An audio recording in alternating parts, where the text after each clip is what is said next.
So, holy friends, here in the mountainside, Eretz Yisrael of Israel. So beautiful, so special to be here. And I wanted to take you on a little Torah trip and inspire the Olam. So, my holy friends, I wanted to speak a little bit about Hisbodedus.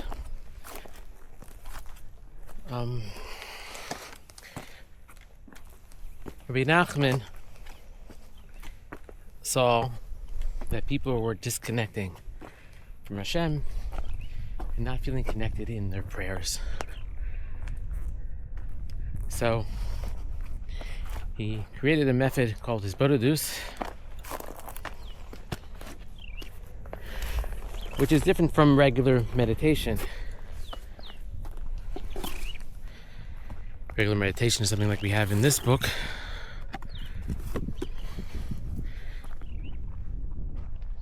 But Hisbodedus is the idea of talking to Hashem in one's own words and making that direct connection. Realizing that Hashem, Master of the world, is in your life in every situation, and that you should constantly be in touch with Hashem and connect your life and your needs to prayer, and to realize that Hashem is with you in all matters. And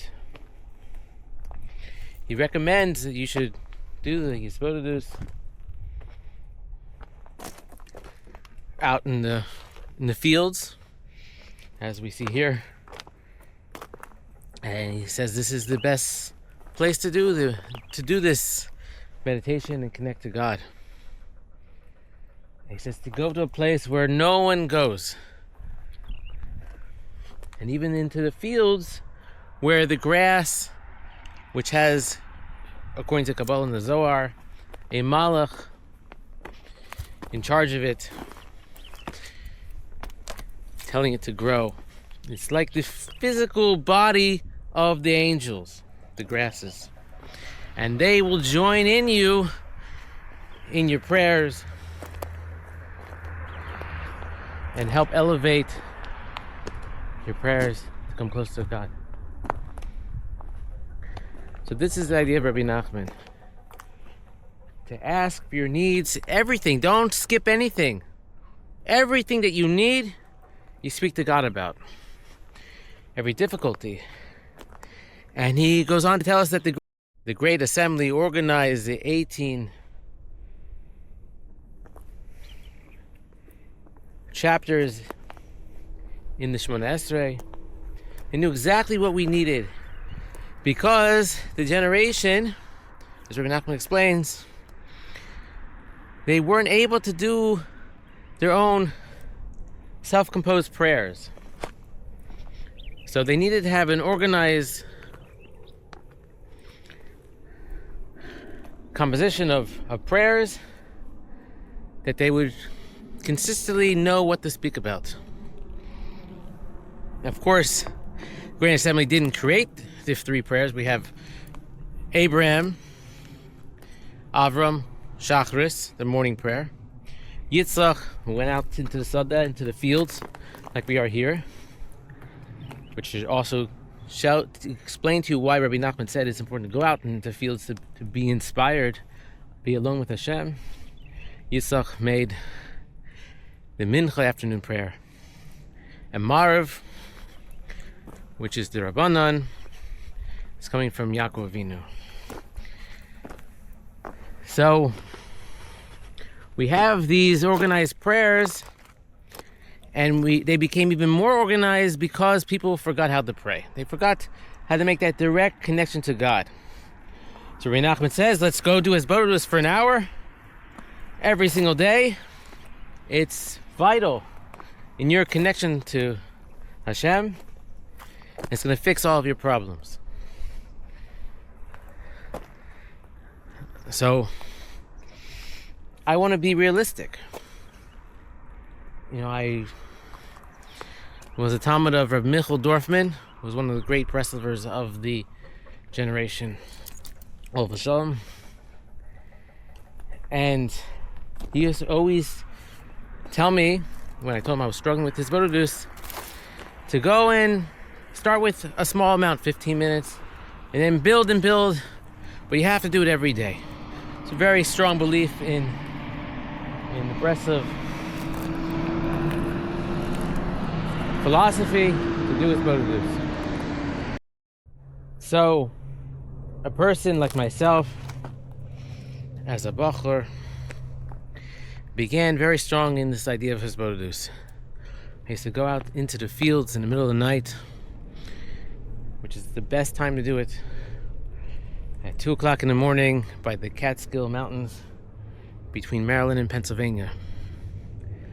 And I was out there alone. It's a true test of fear of God, because here you are in the middle of the mountains. There's wildlife. I don't know about so many bears in Maryland, but it could be. And then you hear a noise and you say, I gotta work on my trust in God. So I would go out and I would do his Bododus for an hour. And I would, as you see, I'm here in the mountains. My whole life really is his Bododus. If you look at the different things that I do, why am I out here on a motorcycle in the middle of the forest? I mean, I can't imagine why everyone else isn't out here. Look at this. This is amazing, and it's not even a nice day today. It's very cloudy. You can see all the way to the Dead Sea over here. So why wouldn't you want to go and do his Bododus? Why wouldn't you want to follow this derech? So I used to go through the fields. I used to be a photographer, and I showed my art in different galleries. My fine art,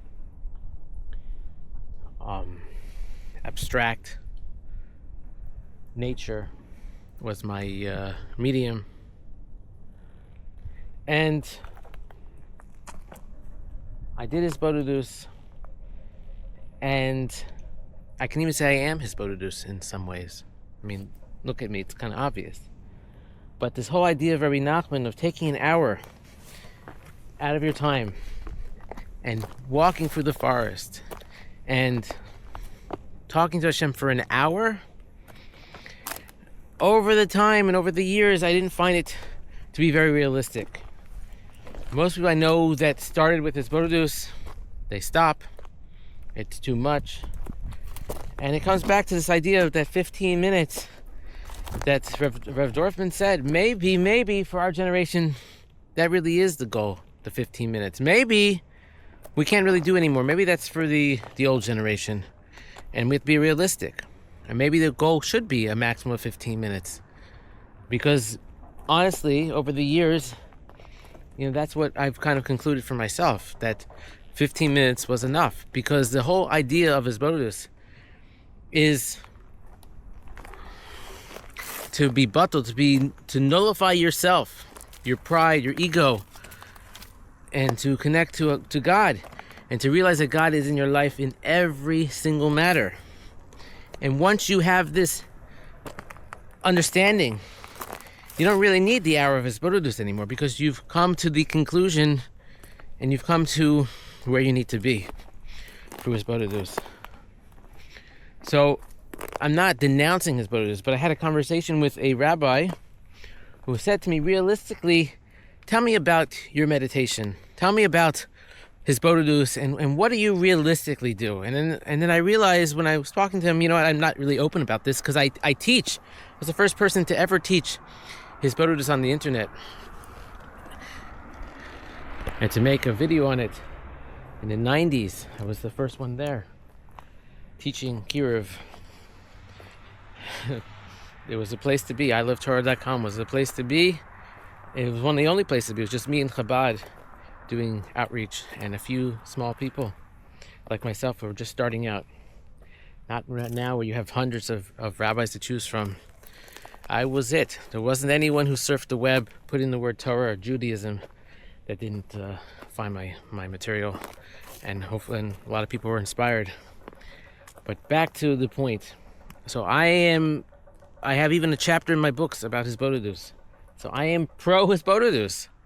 But realistically speaking, from my experience, 15 minutes of Hisbodedus is more realistic. A person will gain what they need, and even 10 minutes daily, and to find yourself in places like this where you can be inspired and you can feel close to God and step away from all the madness of the world. And then besides Hisbodedus, you have Jewish meditation, where you're taking the names of Hashem and the world and you're meditating. And I teach this in my books. And the key for this really is that idea of humility. People approach Kabbalah thinking that they want power and that they can control things. And this was also a discussion with my rabbi friend. He said, what do you think of all these groups now doing these meditation retreats and all these things? Do you really think that they're accomplishing anything?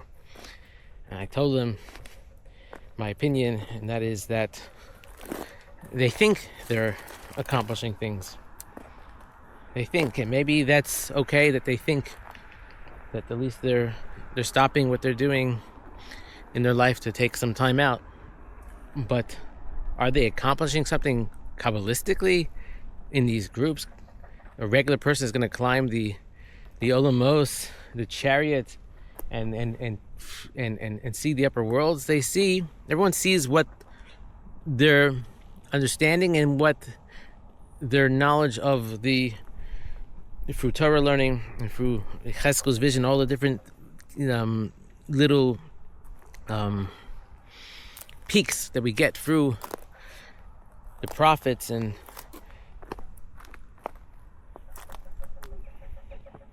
that's an interesting thing in nature that I will stay away from, because I don't know if those are poisonous. Wow, there's a lot of them. Being one with nature, amazing. So these people go to these retreats and they're feeling all this power, and that's not what Kabbalah is about. It's not about power. The second you see people thinking that they have power, then you realize that it's from the Sitra Achra, it's from the other side. To go and climb the worlds is about humility. It's about humility, and it's about selflessness. So these people that are doing these meditations and thinking that I'm fixing things and I have power and that God needs me to do this, most of those people are just fooling themselves.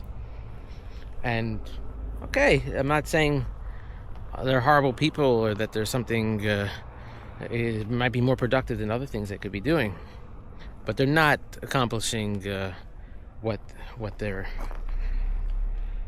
they think,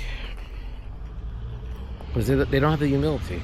It takes this is why the Ramchal wrote Mesilas Yesharim, 10 chapters of, and this is his Kabbalah work, 10 chapters of Musar, to go and fix a person's perspective and characters, because you have to fix yourself for years, and to reach such a level of humility to be able to fix something in the upper worlds.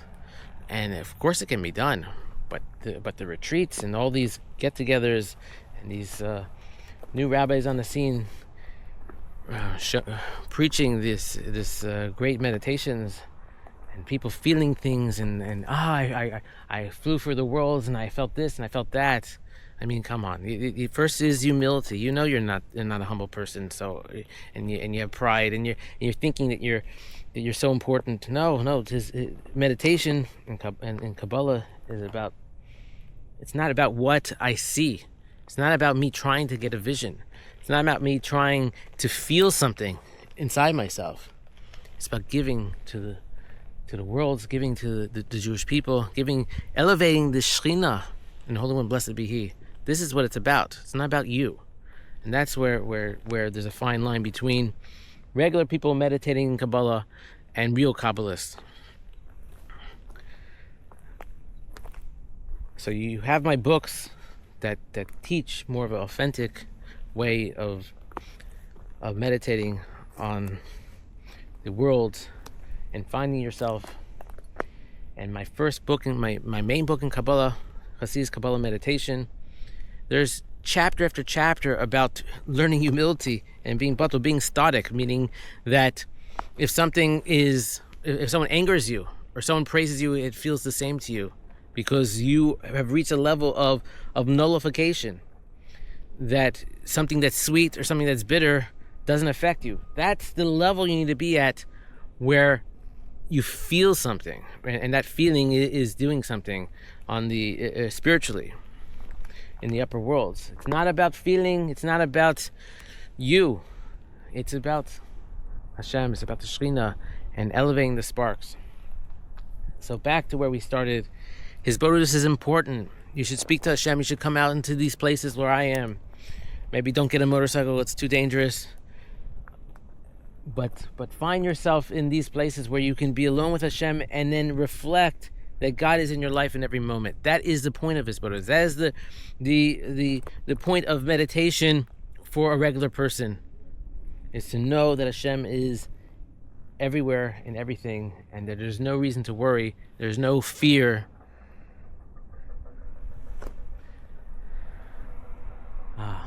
Thank you, Hashem.